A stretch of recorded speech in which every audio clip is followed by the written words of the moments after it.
ਵਾਹਿਗੁਰੂ ਜੀ ਕਾ ਖਾਲਸਾ ਵਾਹਿਗੁਰੂ ਜੀ ਕੀ ਫਤਿਹ। ਆਓ ਗਿਆਨੀ ਸੰਤ ਸਿੰਘ ਮਸਕੀਨ ਜੀ ਦੀ 5ਵੀਂ ਪੁਸਤਕ, ਇਸ ਤੋਂ ਪਹਿਲਾਂ ਉਹਨਾਂ ਦੀਆਂ 4 ਪੁਸਤਕਾਂ ਨੂੰ ਸਭ ਦੇਸ਼ ਵਿਦੇਸ਼ ਦੀਆਂ ਸੰਗਤਾਂ ਨੇ ਭਰਵਾ ਹੁੰਗਾਰਾ ਦਿੱਤਾ। ਜਿਹੜੀਆਂ 4 ਪੁਸਤਕਾਂ ਉਹਨਾਂ ਦੀਆਂ ਗੁਰੂ ਚਿੰਤਨ, ਗੁਰੂ ਜੋਤੀ, ਤੀਜਾ ਨੇਤਰ ਅਤੇ ਚੌਥਾ ਪਦ, ਇਹ ਤੁਸੀਂ ਪਹਿਲਾਂ ਹੀ ਪੜ੍ਹ ਚੁੱਕੇ ਹੋ। 5ਵੀਂ ਪੁਸਤਕ ਆਪਣੇ ਰੁਝੇਵਿਆਂ ਵਿੱਚੋਂ ਟਾਈਮ ਕੱਢ ਕੇ ਆਪਣੀ ਸਿਹਤ ਦੀ ਵੀ ਨਾ ਪਰਵਾਹ ਕਰਦਿਆਂ ਹੋਇਆਂ ਸੰਗਤ ਦੀ ਝੋਲੀ ਵਿੱਚ ਪਾ ਰਹੇ ਹਨ। ਆਓ ਇਸ ਪੁਸਤਕ ਦੀ ਸ਼ੁਰੂਆਤ ਕਰਦੇ ਹਾਂ, ਪਰ ਉਸ ਤੋਂ ਪਹਿਲਾਂ ਗਿਆਨੀ ਚੇਤ ਸਿੰਘ ਜੀ, ਸਾਬਕਾ ਹੈਡ ਗ੍ਰੰਥੀ ਸ਼੍ਰੀ ਦਰਬਾਰ ਸਾਹਿਬ ਅੰਮ੍ਰਿਤਸਰ ਵਾਲੇ, 5 ਸ਼ਬਦ ਦੀ ਮਹਾਨਤਾ ਤੇ ਗਿਆਨੀ ਸੰਤ ਸਿੰਘ ਜੀ ਦੀ ਪੁਸਤਕ ਬਾਰੇ ਕੁਝ ਵਿਚਾਰ ਇਸ ਤਰ੍ਹਾਂ ਸਾਂਝੇ ਕਰ ਰਹੇ ਨੇ। ਮਸਕੀਨ ਜੀ ਵੱਲੋਂ ਇਹ 5ਵੀਂ ਪੁਸਤਕ ਛਪੀ ਹੈ। ਹੋ ਸਕਦਾ ਹੈ ਇਸ ਪੁਸਤਕ ਦਾ ਨਾਮ ਆਪ ਜੀ ਨੇ ਇਸ ਲਈ ਪੰਜ ਪ੍ਰਵਾਨ ਰੱਖਿਆ ਹੋਵੇ, ਪਰ ਸ੍ਰੀ ਗੁਰੂ ਗ੍ਰੰਥ ਸਾਹਿਬ ਜੀ ਦੀ ਪਵਿੱਤਰ ਬਾਣੀ ਵਿੱਚ ਅਤੇ ਸਿੱਖ ਇਤਿਹਾਸ ਵਿੱਚ ਜੋ ਪੰਜ ਸ਼ਬਦ ਦੀ ਮਹਾਨਤਾ ਹੈ, ਉਹ ਇਸ ਪੁਸਤਕ ਦੀ ਭੂਮਿਕਾ ਵਿੱਚ ਲਿਖ ਕੇ ਮੈਂ ਆਪਣੇ ਵਿਚਾਰ ਪ੍ਰਗਟ ਕਰਨੇ ਚਾਹੁੰਦਾ ਹਾਂ। ਪੰਜ ਸ਼ਬਦ ਦੀ ਵਰਤੋਂ ਸੰਸਾਰ ਵਿੱਚ ਆਮ ਤੌਰ ਤੇ ਪ੍ਰਚਲਿਤ ਹੈ। ਗੁਰਬਾਣੀ ਵਿੱਚ ਵੀ ਸਤਿਗੁਰਾਂ ਨੇ ਬਹੁਤ ਥਾਵਾਂ ਤੇ ਪੰਜ ਜਾਂ ਪੰਜ ਦੋਵੇਂ ਸ਼ਬਦ ਹੀ ਵਰਤੇ ਹਨ। ਇਹ ਦੋਵੇਂ ਸ਼ਬਦ ਕਈ ਥਾਵਾਂ ਤੇ ਇੱਕੋ ਹੀ ਅਰਥ ਰੱਖਦੇ ਹਨ ਅਤੇ ਕਈ ਥਾਵਾਂ ਤੇ ਇਹਨਾਂ ਦੇ ਵੱਖੋ ਵੱਖ ਅਰਥ ਹਨ। ਜੈਸਾ ਕਿ ਮਿਲ ਪੰਚੋ ਨਹੀਂ ਸਹਿਸਾ ਚੁਕਾਇਆ, ਸੋਠ ਮਹੱਲਾ 5 ਅੰਗ 621। ਇੱਥੇ ਪੰਚੋ ਦਾ ਅਰਥ ਹੈ ਇਹਨਾਂ ਪੰਚੋ ਮੁਖੀਆਂ ਨੇ ਅਰਥਾਤ ਚੌਧਰੀਆਂ ਨੇ ਵੀ ਮਨ ਦਾ ਸੰਸਾ ਦੂਰ ਨਹੀਂ ਕੀਤਾ। ਕਈ ਥਾਂ ਗੁਰਬਾਣੀ ਵਿੱਚ ਪੰਜ ਸ਼ਬਦ ਪੰਜਾਂ ਦੇ ਤਿਆਗਣ ਲਈ ਵਰਤਿਆ ਹੈ ਅਤੇ ਕਈ ਥਾਂ ਪੰਜਾਂ ਦੇ ਗ੍ਰਹਿਣ ਲਈ ਵਰਤਿਆ ਹੈ। ਜੈਸਾ ਕਿ ਪੰਚ ਮਨਾਏ ਪੰਚ ਰੁਸਾਏ, ਆਸਾ ਮਹੱਲਾ 5 ਅੰਗ 430। ਪੰਚ ਮਨਾਏ, ਇੱਥੇ 5 ਸੱਤ, ਸੰਤੋਖ, ਦਇਆ, ਧਰਮ, ਧੀਰਜ ਨੂੰ ਗ੍ਰਹਿਣ ਕਰਨ ਲਈ ਕਿਹਾ ਹੈ। ਪੰਚ ਰੁਸਾਏ, ਇੱਥੇ 5 ਕਾਮ, ਕ੍ਰੋਧ, ਲੋਭ, ਮੋਹ, ਹੰਕਾਰ ਨੂੰ ਤਿਆਗਣ ਲਈ ਕਿਹਾ ਹੈ। ਝੂਠ, ਨਿੰਦਿਆ, ਚੁਗਲੀ, ਪਰਾਈ ਵਸਤੂ ਦਾ ਗ੍ਰਹਿਣ ਕਰਨਾ ਤੇ ਅਕ੍ਰਿਤ ਘਣਤਾ, ਇਹਨਾਂ ਪੰਜਾਂ ਨੂੰ ਗਵਾ ਦੇਵੇ, ਭਾਵ ਇਹਨਾਂ 5 ਕੁਕਰਮਾਂ ਨੂੰ ਭੁਲਾ ਦੇਵੇ। ਜਪਜੀ ਸਾਹਿਬ ਦੀ ਪਵਿੱਤਰ ਬਾਣੀ ਵਿੱਚ ਸਤਿਗੁਰਾਂ ਫਰਮਾਇਆ ਹੈ, ਪੰਜ ਪ੍ਰਵਾਨ ਪੰਜ ਪ੍ਰਦਾਨ, ਪੰਚੇ ਭਾਵੈ ਦਰਗਹਿ ਮਾਨ। ਪੰਜ ਪ੍ਰਵਾਨ ਰਹਿਣੀ ਬਹਿਣੀ ਵਿੱਚ ਪੱਕੇ ਗੁਰਮੁਖ ਸਿੱਖ ਉਸ ਦੀ ਨਜ਼ਰ ਵਿੱਚ ਪ੍ਰਵਾਨ ਹੋ ਜਾਂਦੇ ਹਨ ਅਤੇ ਉਹੀ ਪੰਜ ਪ੍ਰਧਾਨ ਗੁਰਮੁਖ ਸਿੱਖ ਆਪਣੀ ਸੂਝ-ਬੂਝ ਦੇ ਕਾਰਨ ਲੋਕਾਂ ਵਿੱਚ ਮੁਖੀ ਬਣ ਜਾਂਦੇ ਹਨ। ਪੰਚੇ ਭਾਵੈ ਦਰਗਹਿ ਮਾਨ, ਉਹੀ ਗੁਰਮੁਖ ਸਿੱਖ ਉਸ ਅਕਾਲ ਪੁਰਖ ਦੀ ਦਰਗਾਹ ਵਿੱਚ ਆਦਿਕ ਸਤਿਕਾਰ ਪ੍ਰਾਪਤ ਕਰਦੇ ਹਨ। ਇਤਿਹਾਸ ਪੜ੍ਹਨ ਤੋਂ ਵੀ ਪਤਾ ਲੱਗਦਾ ਹੈ ਕਿ ਗੁਰੂ ਘਰ ਵਿੱਚ ਪੰਜ ਅਰਥਾਤ ਗੁਰਮੁਖ ਸਿੱਖ ਜੋ ਉੱਚੇ ਜੀਵਨ ਵਾਲੇ ਹੋਏ ਹਨ, ਉਹ ਸਤਿਗੁਰਾਂ ਦੇ ਨਿਕਟਵਰਤੀ ਰਹੇ ਹਨ ਅਤੇ ਉਹਨਾਂ ਦੀਆਂ ਬੜੀਆਂ ਕੁਰਬਾਨੀਆਂ ਕੀਤੀਆਂ ਹਨ। ਜੈਸਾ ਕਿ ਸ੍ਰੀ ਗੁਰੂ ਅਰਜਨ ਦੇਵ ਜੀ ਦੇ ਸਮੇਂ ਵਿੱਚ ਉਹਨਾਂ ਦੇ ਨਿਕਟਵਰਤੀ 5 ਸਿੱਖ ਭਾਈ ਬਿਧੀ ਚੰਦ, ਭਾਈ ਜੇਠਾ, ਭਾਈ ਪਿਰਾਣਾ, ਭਾਈ ਪੈੜਾ, ਭਾਈ ਲੰਗਾ ਪ੍ਰਸਿੱਧ ਹੋਏ ਹਨ। ਇਸੇ ਤਰ੍ਹਾਂ ਸ੍ਰੀ ਗੁਰੂ ਤੇਗ ਬਹਾਦਰ ਜੀ ਦੇ ਚਰਨਾਂ ਤੋਂ ਵਰਸਾਏ ਆਤਮ ਗਿਆਨੀ ਭਾਈ ਮਤੀ ਦਾਸ ਜੀ, ਭਾਈ ਗੁਰਦਿੱਤਾ ਜੀ, ਭਾਈ ਦਿਆਲਾ ਜੀ, ਭਾਈ ਜੈਤਾ ਜੀ ਅਤੇ ਭਾਈ ਉਧੋ ਜੀ, ਇਹਨਾਂ ਗੁਰਬਾਣੀ ਦੇ ਪੁੰਜ ਪੰਜਾਂ ਸਿੱਖਾਂ ਦੀ ਸਿੱਖ ਇਤਿਹਾਸ ਵਿੱਚ ਭਾਰੀ ਮਹਾਨਤਾ ਹੈ। ਸ੍ਰੀ ਗੁਰੂ ਗੋਬਿੰਦ ਸਿੰਘ ਜੀ ਕਲਗੀਧਰ ਪਿਤਾ ਜੀ ਦੇ 5 ਪਿਆਰੇ ਭਾਈ ਦਇਆ ਸਿੰਘ ਜੀ, ਭਾਈ ਧਰਮ ਸਿੰਘ ਜੀ, ਭਾਈ ਹਿੰਮਤ ਸਿੰਘ ਜੀ, ਭਾਈ ਮੋਹਕਮ ਸਿੰਘ ਜੀ ਤੇ ਭਾਈ ਸਾਹਿਬ ਸਿੰਘ ਜੀ, ਜਿਨ੍ਹਾਂ ਨੇ ਕਲਗੀਧਰ ਪਿਤਾ ਨੂੰ ਆਪਣੇ ਸੀਸ ਭੇਟ ਕੀਤੇ ਅਤੇ ਕਲਗੀਧਰ ਪਿਤਾ ਨੇ ਆਪਣੀ ਛਾਤੀ ਨਾਲ ਲਾ ਕੇ ਇਹਨਾਂ ਨੂੰ ਪਿਆਰੇ ਕਹਿ ਕੇ ਸੰਬੋਧਨ ਕੀਤਾ ਅਤੇ ਅੰਮ੍ਰਿਤ ਛਕਾ ਕੇ ਖਾਲਸਾ ਪੰਥ ਦੀ ਨੀਂਹ ਰੱਖੀ ਅਤੇ ਆਪ ਜੀ ਨੇ ਹੁਕਮ ਕੀਤਾ ਕਿ ਦੀਵਾਨ ਵਿੱਚ ਜਦੋਂ ਪ੍ਰਸ਼ਾਦ ਵਰਤੇ ਸਭ ਤੋਂ ਪਹਿਲਾਂ 5 ਪਿਆਰਿਆਂ ਨੂੰ ਦੇਣਾ। ਇਹ ਮਰਿਆਦਾ ਅੱਜ ਤੱਕ ਪੰਥ ਵਿੱਚ ਪ੍ਰਚਲਿਤ ਹੈ। ਇਹਨਾਂ 5 ਪਿਆਰਿਆਂ ਪਾਸੋਂ ਹੀ ਫਿਰ ਦਸ਼ਮੇਸ਼ ਪਿਤਾ ਜੀ ਨੇ ਆਪ ਅੰਮ੍ਰਿਤ ਦੀ ਦਾਤ ਪ੍ਰਾਪਤ ਕਰਕੇ ਸਿੱਖ ਜਗਤ ਵਿੱਚ ਇੱਕ ਨਵੀਂ ਗੱਲ ਕਰ ਦਿਖਾਈ, ਜੋ ਆਪਣੇ ਸਿੱਖਾਂ ਪਾਸੋਂ ਗੁਰੂ ਨੇ ਦੀਖਿਆ ਲਈ ਅਤੇ ਅੰਮ੍ਰਿਤ ਛਕਿਆ। ਭਾਈ ਸੰਤੋਖ ਸਿੰਘ ਜੀ ਗੁਰਪ੍ਰਤਾਪ ਸੂਰਜ ਗ੍ਰੰਥ ਵਿੱਚ ਇਸ ਤਰ੍ਹਾਂ ਪੰਜਾਂ ਪਿਆਰਿਆਂ ਦੇ ਸੰਬੰਧ ਵਿੱਚ ਲਿਖਦੇ ਹਨ। ਗੁਰੂ ਘਰ ਦੀ ਮਰਿਆਦਾ ਪੰਚੋ, ਪੰਚੋ ਪਾਹਲ ਪੂਰਬ ਪੀਨ, ਹੋਏ ਤਨਖਾਈ ਬਖਸ਼ੈ ਪੰਚੋ, ਪਾਹੁਲ ਦੇ ਮਿਲ ਪੰਚ ਪ੍ਰਬੀਨ, ਲਖੋ ਪੰਚ ਕੀ ਵੱਡ ਵਡਿਆਈ, ਪੰਚ ਕਰੈ ਸੋ ਨਿਫਲ ਨਾ ਚੀਨ। ਪੰਜ ਬਾਣੀਆਂ ਜੋ ਅੰਮ੍ਰਿਤ ਤਿਆਰ ਕਰਨ ਸਮੇਂ ਪੜ੍ਹੀਆਂ ਜਾਂਦੀਆਂ ਹਨ।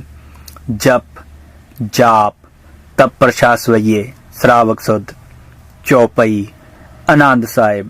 ਇਹਨਾਂ ਪੰਜਾਂ ਬਾਣੀਆਂ ਨੂੰ ਪੜ੍ਹ ਕੇ ਪੰਜ ਪਿਆਰੇ ਅੰਮ੍ਰਿਤ ਤਿਆਰ ਕਰਦੇ ਹਨ। ਪੰਜ ਬਾਣੀਆਂ ਨਿਤਨੇਮ ਦੀਆਂ ਹਨ। ਜਪ, ਜਾਪ, ਸਵਈਏ, ਰਹਿਰਾਸ, ਕੀਰਤਨ ਸੋਹਿਲਾ। ਹਰ ਇੱਕ ਗੁਰਸਿੱਖ ਲਈ ਇਹਨਾਂ ਪੰਜਾਂ ਬਾਣੀਆਂ ਦਾ ਪਾਠ ਕਰਨਾ ਜ਼ਰੂਰੀ ਹੈ। ਪੰਜ ਹੀ ਕਰਾਰ ਹਨ: ਕੇਸ, ਕੰਘਾ, ਕਿਰਪਾਨ, ਕੜਾ, ਕਛਹਿਰਾ।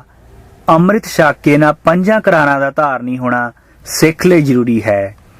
ਤੇ ਸਿੱਖੀ ਅਸੂਲਾਂ ਅਨੁਸਾਰ ਪੰਜਾਂ ਦਾ ਤਿਆਗ: ਮੀਣੇ, ਮਸੰਦ, ਧੀਰ ਮੱਲੀਏ, ਰਾਮ ਰਾਈਏ, ਸਿਰ ਗੁੰਮ। ਇਹਨਾਂ ਪੰਜਾਂ ਦਾ ਤਿਆਗ ਕਰਨਾ ਅਰਥਾਤ ਇਹਨਾਂ ਦਾ ਸੋਸ਼ਲ ਬਾਈਕਾਟ ਕਰਨਾ।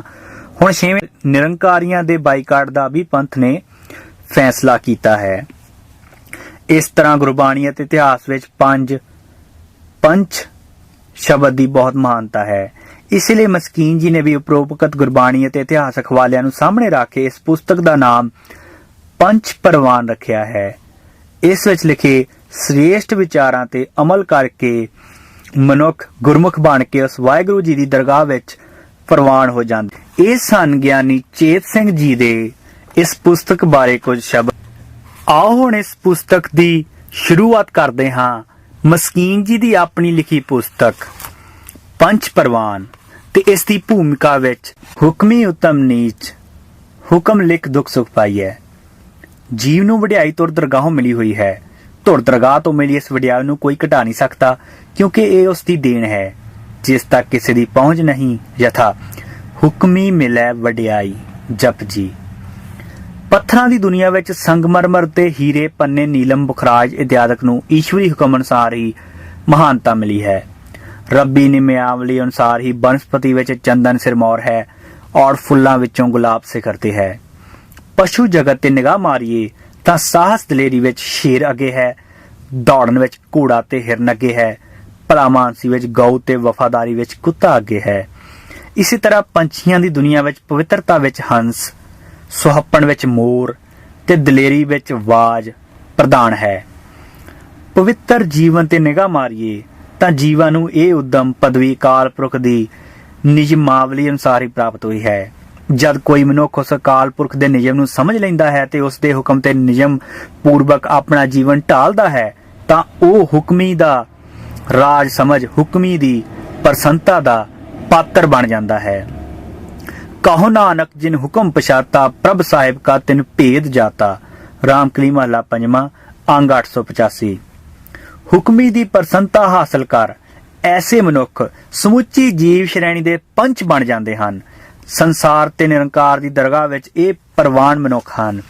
ਇਸ ਪੁਸਤਕ ਵਿੱਚ ਗੁਰੂ ਵੱਲੋਂ ਦਿੱਤੀ ਹੋਈ ਮੱਤ ਅਨੁਸਾਰ ਲਿਖਣ ਦੀ ਕੋਸ਼ਿਸ਼ ਕੀਤੀ ਹੈ, ਜਿਸ ਨੂੰ ਪੜ੍ਹ ਕੇ ਮਨੁੱਖ ਪ੍ਰਭੂ ਦਰਗਾਹ ਵਿੱਚ ਪ੍ਰਵਾਨ ਹੋ ਪੰਚ ਬਣ ਜਾਏ। ਸਤਿਗੁਰੂ ਜੀ ਪਾਠਕਾਂ ਲਈ ਇਸ ਪੁਸਤਕ ਦੇ ਰਾਹੀਂ ਪ੍ਰਵਾਨ ਹੋਣ ਦਾ ਵਸੀਲਾ ਬਣਾਉਣ। ਇਸ ਤੋਂ ਪ੍ਰਥਮ ਗੁਰੂ ਚਿੰਤਨ, ਗੁਰੂ ਜੋਤੀ, ਤੀਜਾ ਨੇਤਰ ਤੇ ਚੌਥਾ ਪਦ ਇਤਿਹਾਸਕ ਲਿਖੀਆਂ ਪੁਸਤਕਾਂ ਵਿੱਚ ਤਾਂ ਇੱਕ ਨਿਮਾਣਾ ਜਿਹਾ ਉਦਮ ਪ੍ਰਭੂ ਪ੍ਰੇਮੀਆਂ ਲਈ ਕੀਤਾ ਸੀ। ਖਟ ਦਰਸ਼ਨ ਨਾਮਕ ਪੁਸਤਕ ਥੋੜੇ ਦਿਨਾਂ ਤੱਕ ਪਾਠਕਾਂ ਤੱਕ ਪਹੁੰਚਾਉਣ ਦਾ ਯਤਨ ਕਰਾਂਗਾ। ਦਾਸ ਗਿਆਨੀ ਸੰਤ ਸਿੰਘ ਮਸਕੀਨ, ਗੁਰਮਤ ਸਮਾਗਮ ਅਸਥਾਨ, ਰੋਡ ਨੰਬਰ 2, ਅਲਵਰ, ਰਾਜਸਥਾਨ। ਇਹ ਪੁਸਤਕ ਪੜ੍ਹਦਿਆਂ ਕਿਸੇ ਤਰ੍ਹਾਂ ਦੀ ਵੀ ਗਲਤੀ ਹੋ ਜਾਵੇ ਤਾਂ ਦਾਸ ਖਿਮਾ ਦਾ ਜਾਚਕ ਹੈ। ਆਓ ਹੁਣ ਇਸ ਪੁਸਤਕ ਦੀ ਸ਼ੁਰੂਆਤ ਕਰਦੇ ਹਾਂ।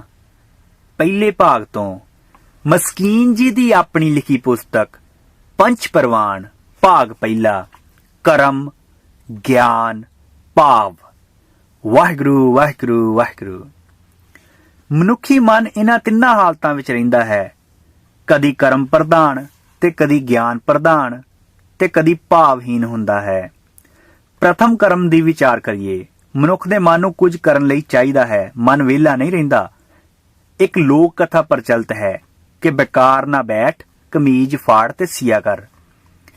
ਇਹ ਠੀਕ ਹੈ, ਜਗਤ ਵਿੱਚ ਕਰਮ ਕਰਨ ਨਾਲ ਹੀ ਕੁਝ ਮਿਲਦਾ ਹੈ, ਪਰ ਜੇ ਮਨੁੱਖ ਨੂੰ ਆਖ ਦਿੱਤਾ ਜਾਵੇ ਕਿ ਤੈਨੂੰ ਕੁਝ ਘਰ ਬੈਠੇ ਮਿਲ ਜਾਵੇਗਾ, ਤੂੰ ਕੁਝ ਵੀ ਨਾ ਕਰ, ਤਾਂ ਇਸ ਅਵਸਥਾ ਨੂੰ ਜ਼ਿਆਦਾ ਦਿਨ ਬਰਕਰਾਰ ਰੱਖਣਾ ਔਖਾ ਹੈ। ਮਨ ਵਿਹਲਾ ਨਹੀਂ ਰਹਿ ਸਕਦਾ। ਅਕਸਰ ਸਿਆਸੀ ਕੈਦੀ ਜੇਲ੍ਹ ਦੇ ਅੰਦਰ ਚਿੱਤਰ ਬਣਾਉਣ ਲੱਗ ਪੈਂਦੇ ਹਨ, ਧਰਮ ਗ੍ਰੰਥਾਂ ਤੇ ਟੀਕੇ ਲਿਖਦੇ ਹਨ, ਕਵਿਤਾਵਾਂ ਲਿਖਦੇ ਹਨ। ਕੁਝ ਕਰਨ ਨੂੰ ਚਾਹੀਦਾ ਹੈ, ਕੁਝ ਕੀਤੇ ਬਿਨਾਂ ਆਪਣੇ ਆਪ ਨੂੰ ਰੱਖਣਾ ਬਹੁਤ ਮੁਸ਼ਕਿਲ ਹੈ। ਜਿਨ੍ਹਾਂ ਨੇ ਕਰਮ ਸਿਧਾਂਤ ਨੂੰ ਘੜਿਆ ਹੈ, ਉਹਨਾਂ ਦਾ ਇਸ ਤੇ ਜ਼ੋਰ ਰਿਹਾ ਹੈ ਕਿ ਕਰਮ ਨਾਲ ਪ੍ਰਮਾਤਮਾ ਮਿਲ ਸਕਦਾ ਹੈ। ਇਸ ਧਾਰਨਾ ਨੇ ਧਾਰਮਿਕ ਦੁਨੀਆ ਵਿੱਚ ਅਨੇਕਾਂ ਤਰ੍ਹਾਂ ਦੇ ਕਰਮਾਂ ਨੂੰ ਵਿਕਸਿਤ ਕੀਤਾ ਹੈ। ਹੱਜ ਕਰਨਾ, ਕੁਰਬਾਨੀ ਦੇਣੀ, 68 ਤੀਰਥਾਂ ਦਾ ਭਰਮਣ, ਅਨੇਕਾਂ ਤਰ੍ਹਾਂ ਦੇ ਵਰਤ, ਰੋਜੇ, ਪੂਜਾ ਅਰਚਾ, ਬੰਧਨ, ਇੱਕ ਪੈਰ ਤੇ ਖੜਾ ਹੋਣਾ, ਤੀਰਥ ਤੱਕ ਡਨੌਤ ਕਰਦੇ ਜਾਣਾ, ਦਰਖਤਾਂ ਦੀ ਪੂਜਾ, ਪਹਾੜਾਂ, ਨਦੀ ਨਾਲਿਆਂ ਦੀ ਪੂਜਾ, ਗਊ, ਸ਼ੇਰ, ਨਾਗਾਂ ਤੱਕ ਦੀ ਪੂਜਾ, ਸੂਰਜ ਨੂੰ ਪਾਣੀ ਦੇਣਾ, ਮੂਰਤੀਆਂ ਨੂੰ ਨਹਾਉਣਾ ਧੋਣਾ, ਬਸਤਰ ਬਦਲਣੇ, ਸ਼ਿੰਗਾਰ ਕਰਾਉਣਾ, ਇੱਕ ਕਰਮ ਤੋਂ ਥੱਕੇ ਦੂਜਾ ਕਰਮ ਤੇ ਦੂਜੇ ਤੋਂ ਥੱਕੇ ਤੀਜਾ ਕਰਮ ਆਰੰਭ ਦੇਣਾ। ਸੰਸਾਰ ਵਿੱਚ ਕਰਮ ਨਾਲ ਪਦਾਰਥ ਦੀ ਪ੍ਰਾਪਤੀ ਹੁੰਦੀ ਹੈ, ਸੋ ਇਹ ਧਾਰਨਾ ਬਣ ਗਈ ਕਿ ਕਰਮ ਨਾਲ ਪਰਮਾਤਮਾ ਦੀ ਵੀ ਪ੍ਰਾਪਤੀ ਹੋ ਸਕਦੀ ਹੈ। ਕਰਮਕਾਂਡੀਆਂ ਦੀ ਇੱਕ ਬਹੁਤ ਵੱਡੀ ਭੀੜ ਧਾਰਮਿਕ ਦੁਨੀਆ ਵਿੱਚ ਇਕੱਠੀ ਹੋ ਗਈ। ਚੰਦਨ ਰਗੜਨਾ, ਤਿਲਕ ਲਗਾਉਣਾ, ਭੋਗ ਲਾਉਣੇ, ਜੱਤ ਰੱਖਣੀ ਤੇ ਇਸ ਤਰ੍ਹਾਂ ਦੇ ਰੋਜ਼ ਨਿਤ ਨਵੇਂ ਕਰਮ ਧਾਰਮਿਕ ਦੁਨੀਆ ਵਿੱਚ ਜਨਮ ਲੈਂਦੇ ਰਹੇ। ਸੱਚ ਤਾਂ ਇਹ ਹੈ ਕਿ ਅਕਰਮ ਹੋਣਾ ਬਹੁਤ ਔਖਾ ਹੈ। ਕਰਮ ਕਰਨਾ ਮਨ ਦਾ ਇੱਕ ਪ੍ਰਬਲ ਹਿੱਸਾ ਹੈ। ਇੱਕ ਕਰਮ ਤੋਂ ਊਂਘ ਜਾਣਾ, ਦੂਜਾ ਕਰਮ ਕਰਨਾ ਤੇ ਦੂਜੇ ਤੋਂ ਉਕਤਾ ਕੇ ਤੀਜਾ ਕਰਨਾ, ਇਹ ਮਨ ਦੀ ਫਿਤਰਤ ਹੈ। ਕੁਝ ਕਰਨ ਨੂੰ ਚਾਹੀਦਾ ਹੈ, ਚਾਹੇ ਉਸ ਕਰਮ ਵਿੱਚ ਕੁਝ ਵੀ ਪ੍ਰਾਪਤ ਨਾ ਹੋਵੇ। ਜੈਸੇ ਕੋਈ ਸ਼ਤਰੰਜ ਜਾਂ ਤਾਸ਼ ਖੇਲ ਰਿਹਾ ਹੈ, ਇਸ ਖੇਲ ਵਿੱਚ ਕੁਝ ਮਿਲਦਾ ਨਹੀਂ ਹੈ, ਫਿਰ ਵੀ ਇਹ ਕਰਮ ਕਰਨਾ ਹੈ। ਕਈ ਦਫਾ ਤਾਂ ਐਸਾ ਹੁੰਦਾ ਹੈ ਕੋਈ ਦੂਜਾ ਖੇਡਣ ਵਾਲਾ ਨਹੀਂ ਹੈ ਤਾਂ ਦੋਹਾਂ ਪਾਸਿਆਂ ਦੇ ਆਪ ਹੀ ਖੇਡੀ ਜਾ ਰਿਹਾ ਹੈ। ਕਰਮ ਸੰਸਾਰ ਵਿੱਚ ਪਦਾਰਥ ਪ੍ਰਾਪਤੀ ਦਾ ਮੂਲ ਹੋ ਸਕਦਾ ਹੈ, ਕਰਮ ਨਿਰੰਕਾਰ ਦਾ ਮੂਲ ਨਹੀਂ ਹੈ। ਮੇਰੇ ਜਿਸ ਕਰਮ ਨਾਲ ਪ੍ਰਮਾਤਮਾ ਮਿਲ ਸਕਦਾ ਹੈ, ਉਹ ਕੀਤਾ ਕਰਮ ਪ੍ਰਮਾਤਮਾ ਦਾ ਮੂਲ ਹੈ। ਪ੍ਰਮਾਤਮਾ ਮੇਰੇ ਕੀਤੇ ਕਰਮ ਤੋਂ ਵੱਡਾ ਨਹੀਂ ਹੈ। ਜੈਸੇ ਜਿਤਨੇ ਧਨ ਨਾਲ ਜੋ ਪਦਾਰਥ ਮਿਲਿਆ ਹੈ, ਪਦਾਰਥ ਵੱਡਾ ਨਹੀਂ ਹੈ, ਧਨ ਵੱਡਾ ਹੈ। ਉਸੇ ਤਰ੍ਹਾਂ ਉਹ ਕਰਮ ਹੀ ਵੱਡਾ ਹੈ ਜਿਸ ਨਾਲ ਪ੍ਰਮਾਤਮਾ ਮਿਲ ਜਾਂਦਾ ਹੈ, ਤਾਂ ਫਿਰ ਪ੍ਰਮਾਤਮਾ ਨੂੰ ਪੂਜਣ ਦੀ ਲੋੜ ਨਹੀਂ। ਜਿਸ ਕਰਮ ਨਾਲ ਪ੍ਰਮਾਤਮਾ ਮਿਲਦਾ ਹੈ, ਉਸ ਕਰਮ ਨੂੰ ਪੂਜਣ ਦੀ ਲੋੜ ਹੈ। ਕਰਮ ਪਸ਼ੂ ਜਗਤ ਵੀ ਕਰਦਾ ਹੈ, ਪਰ ਉਹਨਾਂ ਦਾ ਕਰਮ ਉਦਰ ਪੂਰਤੀ ਦੇ ਆਲੇ ਦੁਆਲੇ ਘੁੰਮਦਾ ਹੈ। ਪਰ ਮਨੁੱਖ ਤਾਂ ਕਰਮ ਕਰਨ ਲਈ ਹੀ ਕਰਮ ਕਰਦਾ ਹੈ। ਕਰਮਾਂ ਦਾ ਤਾਣਾ ਪੇਟਾ ਬਣ ਕੇ ਉਸ ਵਿੱਚ ਆਪ ਹੀ ਉਲਝ ਕੇ ਰਹਿ ਜਾਂਦਾ ਹੈ। ਇਹ ਤਾਂ ਠੀਕ ਹੈ ਕਿ ਕਰਮ ਨਾਲ ਪਦਾਰਥ ਮਿਲ ਸਕਦੇ ਹਨ। ਜਦ ਮਿਲਣ ਦੀ ਚਾਹਨਾ ਤ੍ਰਿਸ਼ਨਾ ਵੱਧਦੀ ਹੈ ਤਾਂ ਕਰਮ ਵੀ ਵੱਧਦੇ ਹਨ, ਤੇ ਜਦ ਕਰਮਾਂ ਨਾਲ ਬਹੁਤ ਕੁਝ ਮਿਲ ਜਾਵੇ ਤਾਂ ਕਰਮਾਂ ਨਾਲ ਪ੍ਰਮਾਤਮਾ ਮਿਲ ਸਕਦਾ ਹੈ। ਇਹ ਧਾਰਨਾ ਮਨ ਨੂੰ ਪਕੜਦੀ ਹੈ। ਇਸ ਤਰ੍ਹਾਂ ਕਰਮ ਇੱਕ ਪੂੰਜੀ ਬਣ ਜਾਂਦੀ ਹੈ। ਜਦ ਕਰਮ ਪੂੰਜੀ ਹੀ ਹਨ ਤਾਂ ਫਿਰ ਇਸ ਪੂੰਜੀ ਦੀ ਗਿਣਤੀ ਕਰਨੀ ਲਾਜ਼ਮੀ ਹੋ ਜਾਂਦੀ ਹੈ। ਸੋ ਮਨੁੱਖ ਇਸ ਤਰ੍ਹਾਂ ਦੀ ਗਿਣਤੀ ਕਰਨ ਲੱਗ ਪੈਂਦਾ ਹੈ ਕਿ ਮੈਂ ਇਤਨੇ ਜੱਗ ਕੀਤੇ, ਇਤਨਾ ਦਾਨ ਕੀਤਾ, ਇਤਨੀ ਦਫਾ ਤੀਰਥਾਂ ਤੇ ਗਿਆ, ਇਤਨੇ ਪਾਠ ਕੀਤੇ ਜਾਂ ਕਰਵਾਏ, ਇਤਨੇ ਵਰਤ ਰੱਖੇ ਤੇ ਇਤਨੇ ਹੋਰ ਪੁੰਨ ਕਰਮ ਕੀਤੇ। ਇਸੇ ਤਰ੍ਹਾਂ ਕਰਮਾਂ ਦੀ ਪੰਡ ਭਾਰੀ ਹੋ ਜਾਂਦੀ ਹੈ ਤੇ ਕਰਮਾਂ ਦਾ ਅਹੰ ਭਾਵ ਵੀ ਵੱਧਦਾ ਰਹਿੰਦਾ ਹੈ। ਅਸੀਂ ਮਨੁੱਖ ਦੀ ਪਹਿਚਾਣ ਵੀ ਉਸਦੇ ਕਰਮਾਂ ਤੋਂ ਕਰਦੇ ਹਾਂ, ਉਸਦੀ ਹੋਂਦ ਤੋਂ ਨਹੀਂ। ਇਹ ਤਾਂ ਹੈ ਮੇਰਾ ਹੋਣਾ ਔਰ ਇੱਕ ਹੈ ਮੇਰਾ ਕਰਨਾ। ਜਗਤ ਦੀ ਦ੍ਰਿਸ਼ਟੀ ਕਰਨੇ ਤੇ ਹੈ। ਅਸੀਂ ਸਿਰਫ ਕਿਸੇ ਦਾ ਨਾਮ ਧਾਮ ਪੁੱਛ ਕੇ ਸੰਤੁਸ਼ਟ ਨਹੀਂ ਹੁੰਦੇ, ਬਲਕਿ ਪੁੱਛਦੇ ਹਾਂ ਤੂੰ ਕਰਦਾ ਕੀ ਹੈ। ਉਸਦੀ ਕ੍ਰਿਤ, ਉਸਦੇ ਕਰਮ ਦਾ ਜਦ ਤੱਕ ਪਤਾ ਨਾ ਚੱਲੇ ਤਸੱਲੀ ਨਹੀਂ ਹੁੰਦੀ। ਅਸੀਂ ਤਕਰੀਬਨ ਸਾਰੇ ਮਨੁੱਖਾਂ ਨੂੰ ਕਰਮਾਂ ਤੋਂ ਪਹਿਚਾਣਦੇ ਹਾਂ। ਇਹ ਸੁਨਾਰ ਹੈ, ਚਮਾਰ ਹੈ, ਲੋਹਾਰ ਹੈ, ਇਹ ਬਜਾਜ ਹੈ, ਇਹ ਠੇਕੇਦਾਰ ਹੈ, ਇਹ ਡਰਾਈਵਰ ਹੈ, ਇਹ ਕਵੀ ਹੈ। ਕਰਨਾ ਉੱਪਰ ਹੈ, ਹੋਣਾ ਗਹਿਰਾ ਹੈ। ਸਾਗਰ ਦੇ ਉੱਪਰ ਲਹਿਰਾਂ ਦੀ ਹਲਚਲ ਹੈ, ਪਰ ਗਹਿਰਾਈ ਵਿੱਚ ਇੱਕ ਖਾਮੋਸ਼ੀ ਛੁਪੀ ਹੈ। ਚੱਲਦਾ